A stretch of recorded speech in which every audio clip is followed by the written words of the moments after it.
Hello दोस्तों, आज हम बात करेंगे कि मैदे में और गेहूं से बने हुए होल व्हीट आटे में क्यों फ़र्क है। अक्सर हम लोगों को बोलते हैं कि गेहूं से बने हुए आटे से तो चीज़ें खाओ, लेकिन मैदे की कोई चीज़ें मत खाओ। अब दोनों बनते तो गेहूं से, दोनों में ही गेहूं को पीसा जाता है, लेकिन डिफरेंस कहाँ आ जाता है कि मैदा बहुत ज़्यादा नुकसानदायक है और गेहूँ उतना नुकसानदायक नहीं है।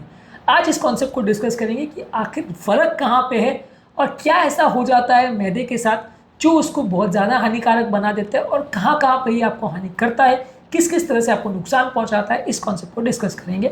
टॉपिक पर जाने से पहले जो लोग हमारे चैनल पर नए हैं उन्हें रिक्वेस्ट करूँगा चैनल को सब्सक्राइब करें, वीडियोस को लाइक करें, शेयर करें, फॉलो करें, कमेंट करें, पूरा देखें। टॉपिक इंपॉर्टेंट है इसलिए सेंड तक देखिएगा। चलिए शुरू करते हैं इंपॉर्टेंट वीडियो।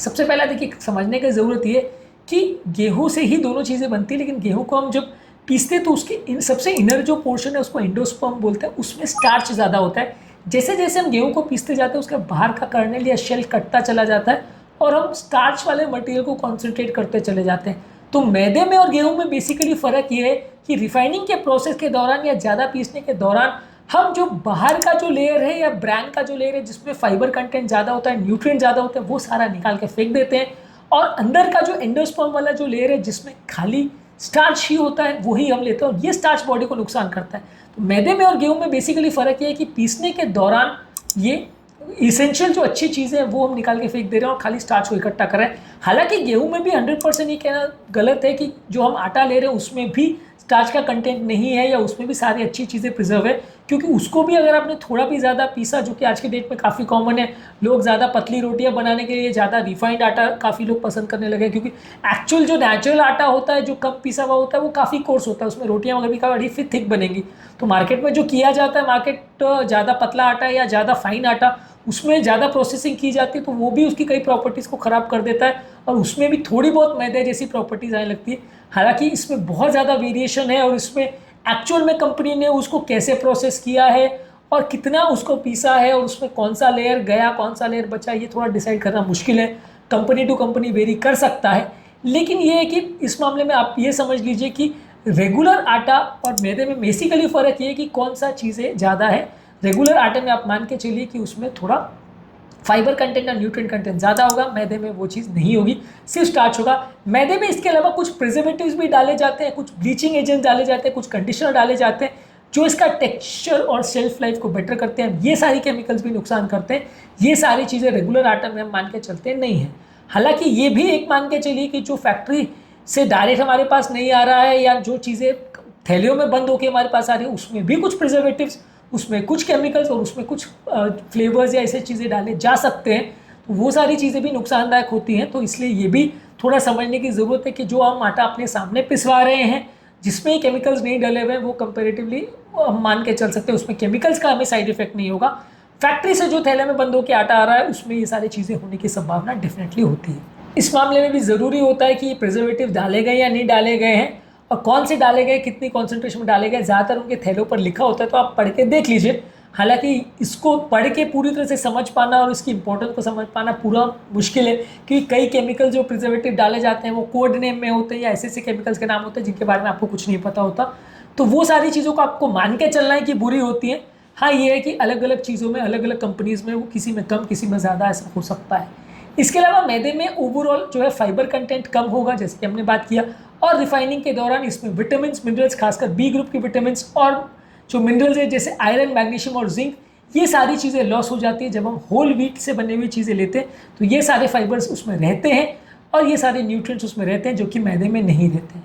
मैदा में क्योंकि स्टार्च होता है तो इसका ग्लाइसेमिक इंडेक्स भी ज़्यादा होता है, बॉडी में तुरंत जाती है, शुगर लेवल्स को बहुत बढ़ाता है, इसलिए डायबिटिक पेशेंट्स के लिए बुरा है। और मैदे की भी बनी हुई कोई भी चीज़ आपका इंसुलिन रेजिस्टेंस बढ़ाएगी, डायबिटीज़ बढ़ाएगी, वजन बढ़ाएगी।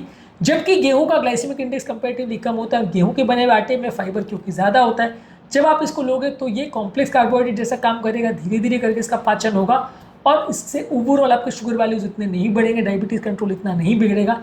ओवरऑल मैदे में क्योंकि कॉन्सेंट्रेटेड स्टार्च होता है तो पर क्वांटिटी अगर हम कैलकुलेट कर रहे हैं कि 1 किलो में आटे में कितना कैलोरी है और 1 किलो अगर मैदे में कितना कैलोरी है, तो इसमें ज़्यादा मिलेगा क्योंकि इसमें सिर्फ और सिर्फ स्टार्च भरा हुआ है। जो बाकी फाइबर कंटेंट जो लो कैलोरी होना था वो आपने निकाल के फेंक दिया, तो बचा सिर्फ स्टार्च। तो इससे ज़्यादा आपकी हेल्थ कॉम्प्रोमाइज़ हो सकती है। ओवरऑल मेटाबॉलिक इशूज़ जैसे बीपी, शुगर, कोलेस्ट्रॉल, ओबेसिटी, ये सारी बीमारियाँ इससे बढ़ सकती है। होल व्हीट से बनी हुई चीज़ें आपकी भूख को भी बेटर शांत करती है, आपका मेटाबॉलिज्म भी बेटर करती है। जब आप मैदे की बनी हुई चीज़ें लेते हो तो वो बॉडी में बहुत जल्दी शुगर वैल्यू का स्पाइक करती है और ब्रेन को जो भूख शांत होगी उसका जो मैसेज भी पहुंचना होता है वो भी मैदे में कंपेरेटिवली अच्छा नहीं होता है, गेहूं में बेटर होता है। यानी गेहूं की बनी हुई एक रोटी खाओ और मैदे की बनी हुई उतनी ही क्वांटिटी की कोई चीज़ खाओ तो आपकी भूख मैदे में ज़्यादा लगेगी, आपको बार बार ज़्यादा लगेगी। 4 रोटी आप गेहूं की खाओगे तो उसके बाद हो सकता है आपका पेट जल्दी भर जाए, लेकिन उतनी ही क्वांटिटी की मैदे की बनी हुई कोई समोसे कचौरी ऐसी कोई भी चीज़ आप खाओगे तो उसमें आपकी भूख शांत नहीं होगी। इनफैक्ट मैदे से बनी हुई अगर आप कोई रोटी या इस तरह की चीज़ें भी लेते हो जैसे नान वगैरह है, ये सब में मैदा कंटेंट ज़्यादा होता है तो वो भी आपकी भूख उतनी शांत नहीं करेगा और आप ज़्यादा खा पाओगे ये सारी चीज़ों को। तो ये सैटिस्फैक्टी को भी उतना अच्छा एक्टिवेट नहीं करता, तो ओवर ईटिंग का भी एक इम्पोर्टेंट कारण बनता है।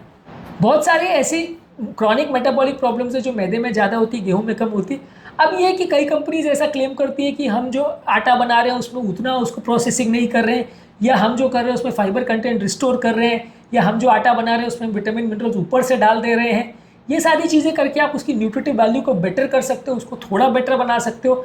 आटा को प्रोसेस्ड आटे के बदले आप उसको थोड़ा और बेटर बना सकते हो। ये सारी चीज़ें फैक्ट्री में आप ऊपर से ऐड ऑन करके उसकी क्वालिटी को थोड़ा इंप्रूव कर सकते हो। हालांकि प्रैक्टिकल फैक्ट में आप इतना मान सकते हो कि अगर एक्चुअल कंपैरिजन आप मैदे और आटे में करोगे यानी होल व्हीट आटे में करोगे तो ज़मीन आसमान का फ़र्क है, क्योंकि मैदा सिर्फ और सिर्फ बुरा करता है, आटे में ज़्यादा बुरा करने वाले तत्व नहीं होते। तो आटे के बनी हुई चीज़ों को आप बने जितना ज़्यादा खाओ आपको फ़र्क उतना नहीं पड़ेगा। हालांकि उसमें भी 0 कैलोरी तो नहीं होता, लेकिन ये आपको उतना ज़्यादा नुकसान नहीं करेगा अनलेस आपको ग्लूटेन सेंसिटिविटी हो। जबकि मैदे में बनी हुई चीज़ें आपको सिर्फ और सिर्फ नुकसान करेगी, भाई ग्लूटेन सेंसिटिविटी है या नहीं है ये आपको नुकसान करेगी, क्योंकि ये सारी चीज़ें हेल्थ के लिए बुरी है। मेटाबॉलिक प्रॉब्लम ज़्यादा बढ़ाएगी, डायबिटीज़, कोलेस्ट्रॉल और ओबेसिटी को ज़्यादा बढ़ाएगी। तो मैदे की बनी हुई चीज़ें प्रोसेस होने की वजह से, स्टार्च बढ़ जाने की वजह से नुकसानदायक है और ये ज़्यादातर मेटाबॉलिक प्रॉब्लम्स वाले पेशेंट को बिल्कुल नहीं खानी चाहिए। बॉडी में इन्फ्लेमेशन भी बढ़ाता है, हार्ट अटैक लकवे होने का रिस्क भी कई गुना ज़्यादा इसमें बढ़ता है। आज के टॉपिक में हमने बात करी कि आटे में और मैदे में क्या फ़र्क होता है और ये इतना डिफरेंस क्यों है और क्यों ऐसा रिकमेंड किया जाता है कि आप आटा ज़्यादा ले सकते हो, मैदा नहीं लेना चाहिए। ये कॉन्सेप्ट उम्मीद करूँगा कि आपको क्लियर हुआ होगा। उम्मीद करूँगा कि आज के टॉपिक में कुछ नई बातें जानने को मिली होगी। जो लोग हमारे चैनल पर नए हैं उन्हें रिक्वेस्ट करूँगा कि चैनल को सब्सक्राइब करें, वीडियोज़ को लाइक करें, शेयर करें, फॉलो करें, कमेंट करें पूरा दिन।